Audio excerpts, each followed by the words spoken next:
Welcome to another episode of the Golden Hour. We have a great guest with us today, Malcolm Moran, who is the program director at the Sports Capital Journalism program at IU Indianapolis, but also has been a sports writer for over 30 years at different places like Newsday, USA Today, the Chicago Tribune, New York Times. Worked at Penn State, also the director of their program for a few years, but now has been at IU Indianapolis for a little over 12 years now, and wanting to get him on the pod and talk a little bit about the opportunities that one IU Indianapolis and the Horizon League have had an opportunity of getting. So, welcome, Malcolm. Thanks, Jeffrey. Thanks, Kobe. Thanks for having me. So, just to kind of get into the conversation, kind of looking a little bit at your past, what really got you into the field of journalism, sports journalism? Like, what really drew you to this? Well, first of all, it was very different. It was the land of typewriters and carbon paper. And I feel like I'm talking about, like, would that be the Jurassic or the Cretaceous era? But really, what drew me into it was growing up in New York City in the space of about a year and a half. The Jets won the Super Bowl against all odds. Yes, the Jets won the Super Bowl. Google it.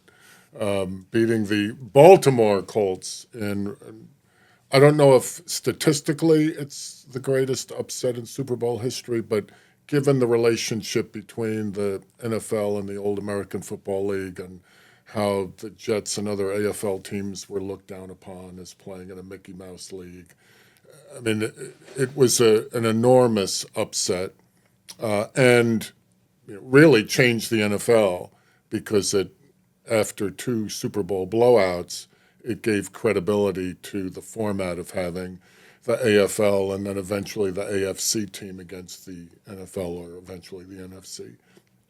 And then the Mets, who had never finished above ninth, and yes, ninth place because the year they won the World Series was the first year of divisional play. So they had never finished before ahead of ninth place in their history, and then all of a sudden they win 100 games, come from behind, blow by the Cubs, sweep the Braves, beat the heavily favored Orioles in 5 games. And then the Knicks won the first of their two NBA championships. And in those days, you could afford tickets if you were crazy enough to stand in line for hours and hours and hours. You could go to these games basically with summer job money, which is very different than the way it is now. And so just getting caught up in not just in the events, but the storytelling. I mean, you found out about what happened by reading the newspaper the next day. I mean, there was obviously live coverage, but in terms of in-depth reporting, TV's role in those days was very limited. And so you learned about what happened and what people said and how they reacted and anticipating what the next story is going to be by reading the paper.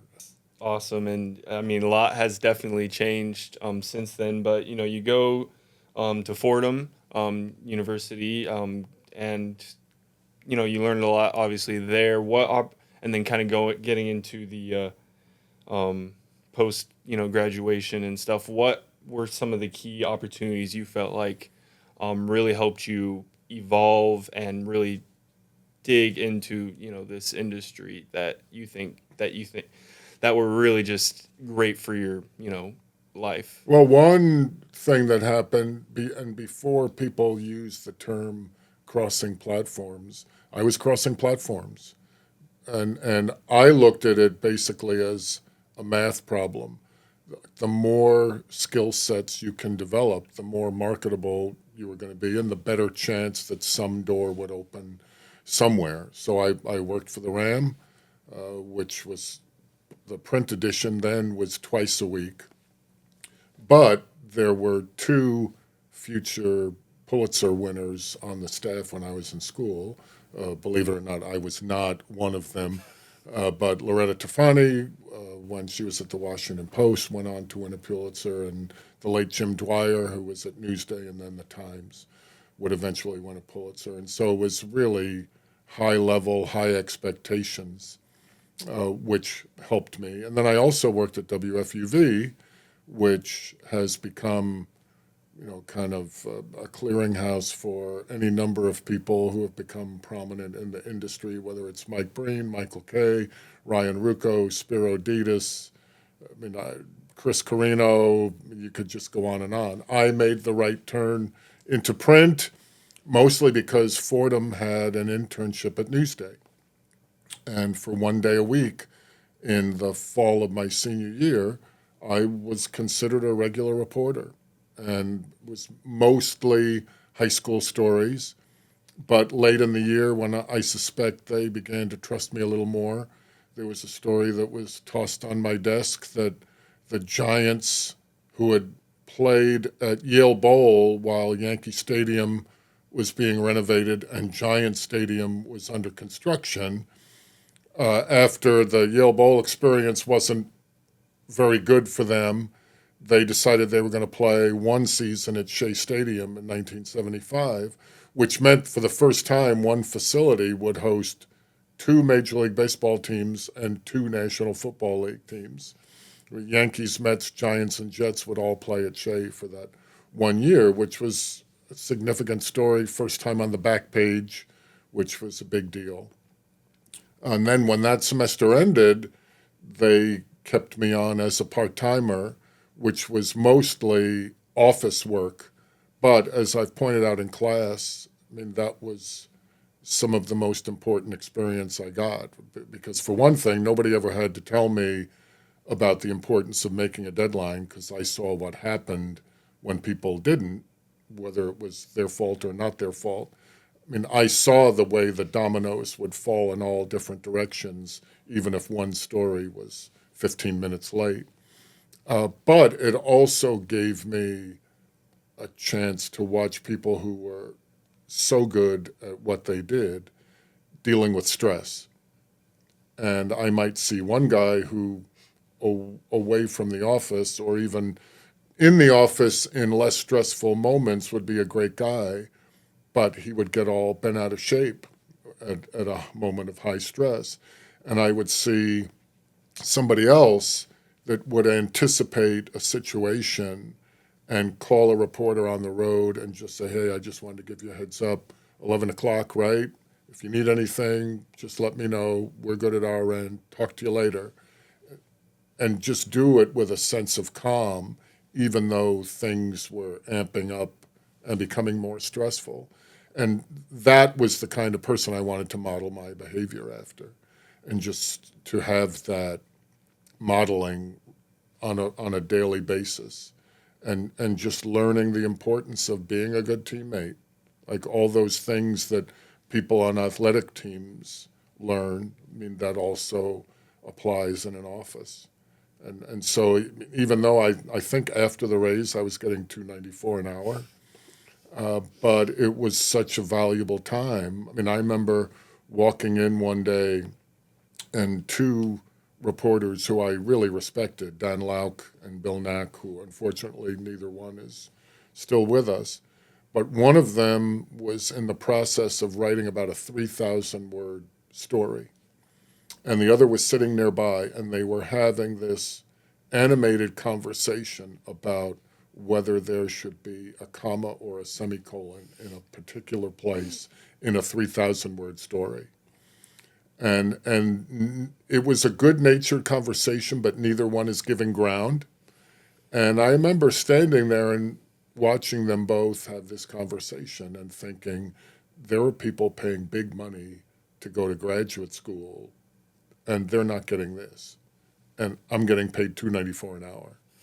So, I mean, the experience was just so valuable. And then eventually I was hired full-time and was there about a year and a half, and an opportunity developed at the Times. And in one of those bolt of lightning scenarios, it was actually a situation where my lack of experience helped me because the then new sports editor, Leanne Schreiber, God rest her soul, who was the first female sports editor at a major metropolitan daily in the country, was looking for somebody who she could mold into doing things the way she envisioned storytelling, whether it was on deadline or longer features.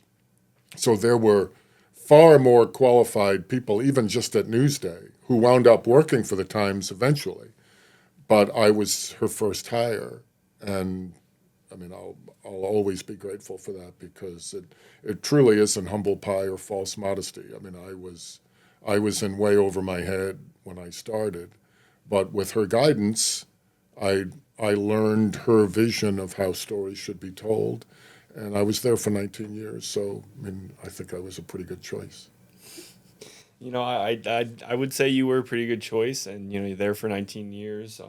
We're at a couple other places where you wrote great stories. You covered many great events, but then you made a switch. You go from doing kind of things at a certain place writing, and then you go and decide to kind of go in more of the teaching realm. What was that transition like going to Penn State?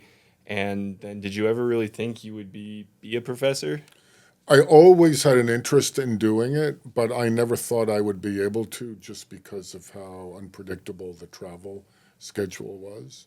Now, what I didn't know at the time is that there are ways that you can deal with that. I mean, there are people who teach adjuncts while working full time, and they have unpredictable travel schedules, but they're able to make it work, especially now that the technology helps you do that. But I just figured I could never commit to being in a classroom on Monday at 11:15 when there were plenty of times when I'd get a call Saturday night after a college football game saying so and so happened in Lincoln, get there tomorrow and we need you to file for Monday or Tuesday. I mean, that happened on a fairly regular basis. But in the fall of '05, I was just looking at emails one day, and there was this announcement that Penn State had sent out that the then College of Communications had won a bid in a bid process to get a night chair in sports journalism and society, and that there was going to be a national search to hire a working journalist to transition to the role of teaching and operating an existing Center for Sports Journalism, which had been on the Penn State campus at that point for 2 years. And my understanding was that was one of the prime reasons that Penn State was able to win that night chair because Penn State had the first Center for Sports Journalism in the country. And rather than making a bid saying, well, if you provide us with this funding, we'll create X, X had already been created. And it was just a case of having a full-time director. And so that became me. And to answer the question directly, how was the transition? It was challenging because everything that I was doing was brand new. I mean, I had appeared in a lot of classes, but it's very different than organizing one and creating a structure and what points of emphasis are there. And for instance, if you compared my first syllabus to what we've been dealing with the last year or two, I probably spend 4 to 5 times as much time on the simple act of asking a question, because all you have to do is turn on pretty much any press conference after a sporting event, and you realize that there are a lot of people in the business that are getting paid that don't know how to do it. And so when I kind of strip it down to its specifics in terms of what are we doing here? What is the goal of the exercise? To gain information and insight. Well, how do you do that? And the answer is not simple because every press conference is different. Every post-game dressing room, even though there are fewer and fewer that are available to us in the industry these days, every post-game clubhouse or dressing room is different because the circumstances are different. The Duke or Houston dressing rooms after Final Four losses would be very different than walking into a major league clubhouse when even the best teams lose 60 times. They're just there are losses that are more difficult to deal with than others, but there aren't that many crushing losses in a 162 game season. Certainly not until you get to the very end, where you're talking about elimination from postseason play or postseason series. So it's adapting to the circumstances and the moment, and how you decide what you're going to ask about if you're in a press conference and they're all different possibilities. And it's how do you phrase your question to respect the emotions of the person involved. So, I mean, there's a lot of detail. Yeah, that especially when I was in your program, the learning the art of asking a question was interesting, and I just remember like us going through you showing us what not to do, and it's funny now being in some of those rooms, the press conferences now, and hearing that from even the more seasoned reporters, them asking the questions of how asking questions how we taught us not to do it. But I think it's really fascinating to see like just how focus on something so small can really, improve your repertoire as a journalist. And it builds credibility. It's especially important for somebody that's in the earlier stages of development, because, as I've said in class, even if you're in a crowded press conference or a busy post-game session in a clubhouse or a dressing room, people may not know your name right away, and even if they're introduced, they might not remember it right away, but they'll remember your face, and they'll remember he was fair to me or she was fair to me. I mean, after I dropped that touchdown pass in the last minute and a half, she didn't throw me under the bus.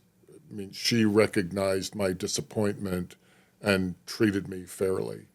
And the more you build on thoughtful, intelligent questions that have empathy when needed, or are direct when needed, if somebody's being evasive, I mean, that's how you develop respect. And ultimately, that's how you have a better chance to break stories, because they rarely just happen. When people get information, especially if it's controversial or sensitive, that other people want to get but don't have, it's because somebody trusted them. And how do you gain trust? You gain trust through the way you engage, and the way you engage is you ask questions. So a lot of it gets back to the quality and the thoughtfulness of your question. Gotcha. So, of course, we talked about your time at Penn State, but kind of moving to your time at IU Indy, what was that transition like going from Penn State to IU Indy, and then how did you make the decision of making the move? It was very hard to leave because I was treated so well there. And I mean, even when things were difficult in terms of the surrounding environment, I mean, I was there through the entire Sandusky scandal, which was very painful because people that I respected and respect to this day were hurt professionally by that. But the quality of the work that was done by either students at the time or recent graduates at the time was so inspiring that made that a rewarding experience, even though I wouldn't wish it on anybody. But overall, I mean, it was a very difficult place to leave, and I still have a lot of friends there and admire the work that's being done there. But when you looked at all the opportunities here, the fact that you've got a campus that's next door neighbors to the NCAA. I mean, there's no other institution in the country that can say that. And so I had already built a relationship going back to my previous life as a reporter, and had gained trust through a number of challenging situations, I mean, things that I was covering that involved NCAA leadership.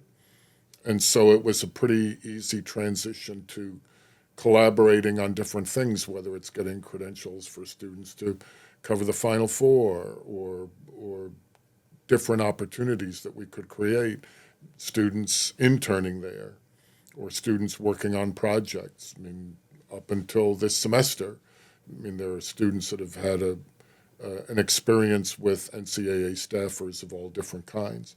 So there were just so many opportunities and possibilities that, I mean, it just seemed a natural. Yeah, yeah. Speaking of those opportunities that you've been able, like I said, with your, relationship building and just kind of the work you've done in the past to get to this point, you talk about how important it is for the opportunities that both me and Jeffrey have been able to reap the benefits of, and like why it separates IUND from other sports journalism programs. Well, it's not unlike what Fordham did for me with the Newsday internship. I mean, what we're trying to do is create bridges to the business. And I mean, the thing that makes it really fun for me is that at the outset, when a student shows that she or he is committed and reliable and able to execute things on deadline and would be a strong candidate for whether it's a position at the Horizon League or the NCAA or anywhere else that we've got relationships. It's like I've got this secret because I know the people working for the organizations who are going to be really good mentors. So I know it would be a good experience for the student. And I know based on class experience or opportunities to cover, whether it's the Final Four or the Olympics or the college football playoff, I know that the student, including the two of you, can deliver the goods. And so I'm the only one that knows that in that moment. And so what's really fun for me is a couple of months into the experience where I can tell that the student has a little more hop in his or her step because they're really happy with what they're learning and with the mentoring they're getting. And I'll call the supervisor and say, hey, how's Kobe doing? How's Jeffrey doing? How's Emily doing? How's Audrey doing? Oh, are you kidding? You got any more like her? Send them our way. I mean, that's how a program builds a reputation. And every time that we have an opportunity to cover events, I mean, you've experienced it where you get to the end of the process, and I not only thank you for the quality of your work, but the way that you represent the program, which is equally important. Because as I point out at the end of our trips, you could write like Hemingway, but if you're a pain in the butt, we're not going to get invited back. And I never take any of these opportunities for granted because I know a lot of other places are trying to gain access to them, and they're very limited, and I am very proud of what everybody has done to perpetuate those opportunities.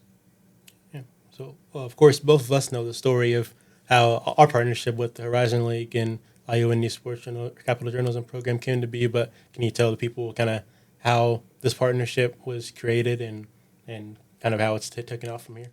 The commissioner had a very good idea. And I mean, I wish I could take credit for being the mastermind, but that would be a total fabrication. Julie had an idea and said, what do you think? And I think my response was, let me think about it, yes. Because that's about how long it took. And again, the thing that allowed me to respond enthusiastically right from the outset was because I knew we had people who could deliver. If I wasn't so sure, and now the process is, well, can we have somebody who could represent us well? I mean, I might have hesitated because I want each supervisor or commissioner to be really happy with what we're doing, but I knew somebody was coming on board who would do a great job. And so that made it easy for me to say yes. And then you took the baton and kept going, and I already have had conversations about the fall semester, and I've mentioned it. I mean, I don't mention it a lot because, as you know, the the arrangement has been that we put forward a small number of candidates, and then Sean Sullivan and other staffers take it from there. So they're the ones making the choice. I create the pool. So I have mentioned it to a small number of prospective students that based on what I saw in the application, I think they would make a very strong candidate. And now I'm able to describe the benefits, which I couldn't 2 years ago because it was just beginning to come together. Well, now I can describe how things turned out for our first and second students to intern here. And so it's become a way that there's added value to our program because one student will benefit from that experience. I mean, I didn't know that 2.5, 3 years ago. So that, I mean, that's been a wonderful thing for us.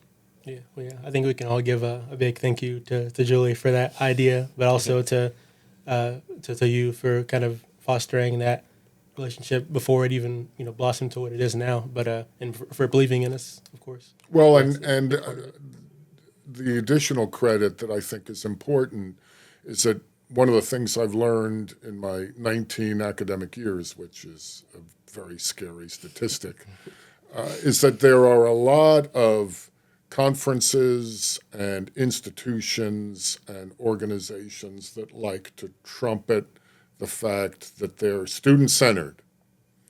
And not all of them back it up. And this is a commissioner that backed it up. I mean, she came to me with an idea.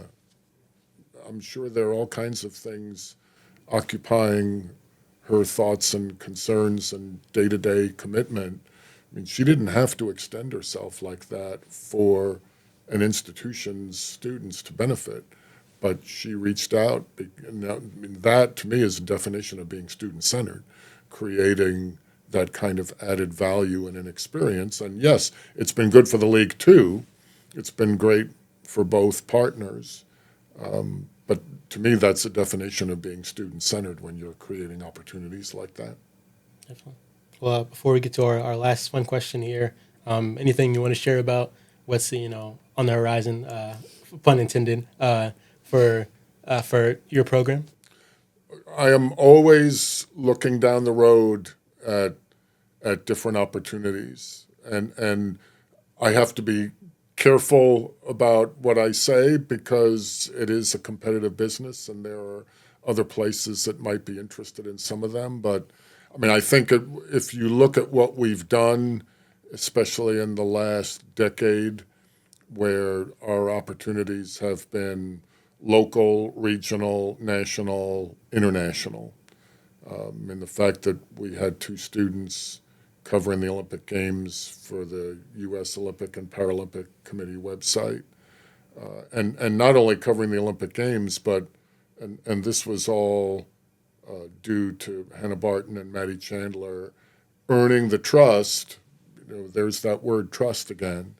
Earning the trust of editors and senior staff at the USOPC so that they not only cover the Olympics, but they were assigned to some of the elite high-profile events that you would see on NBC at the end of the evening, and just did a great job on deadline, night after night, short rest,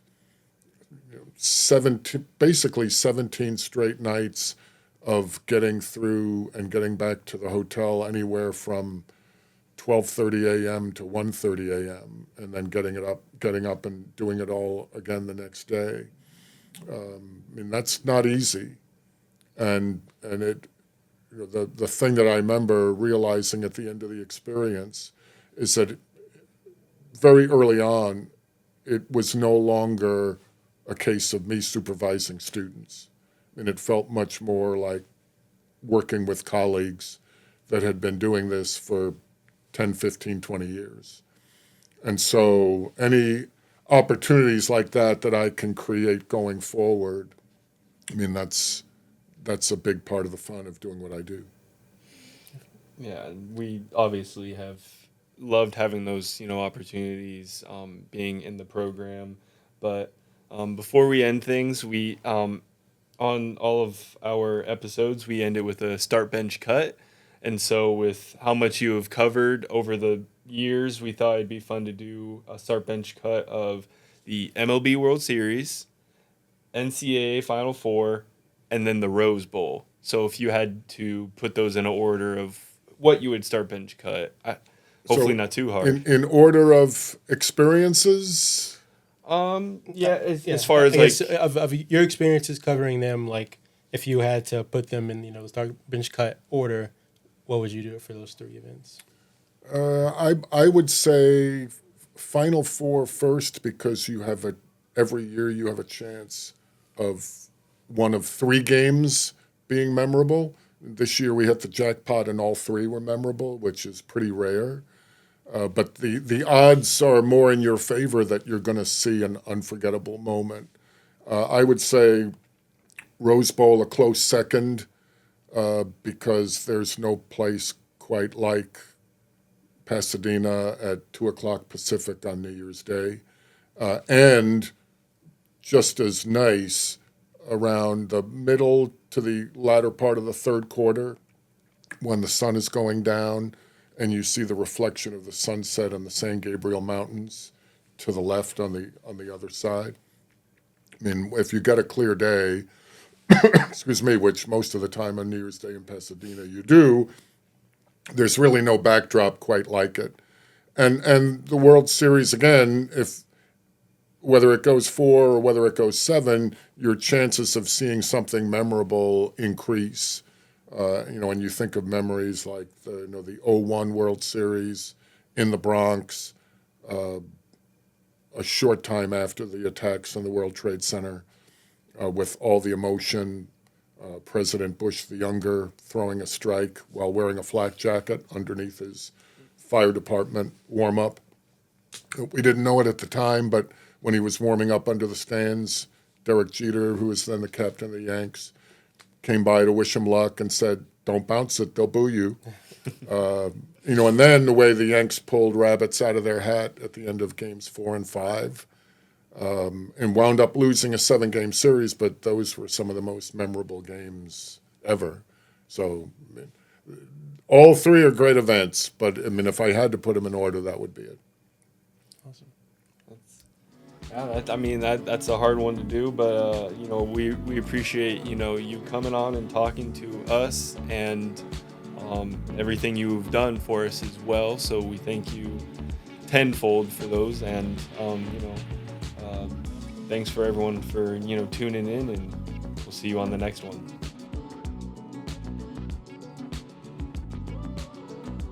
Are you hungry? Cluster Truck is Indy's go-to delivery and pickup kitchen. With always free delivery and over 100 menu items, there is something to satisfy everyone's craving. Hand-stretched pizzas, pad thai, tacos, salads, wraps, burritos, and more, delivered directly to your curb. Delivering to Fountain Square, downtown Indy, Carmel, Castleton, Broad Ripple, Fishers, and more. Use code HLRadio at checkout to receive $5 off your next order of $20 or more. Order now at clustertruck.com.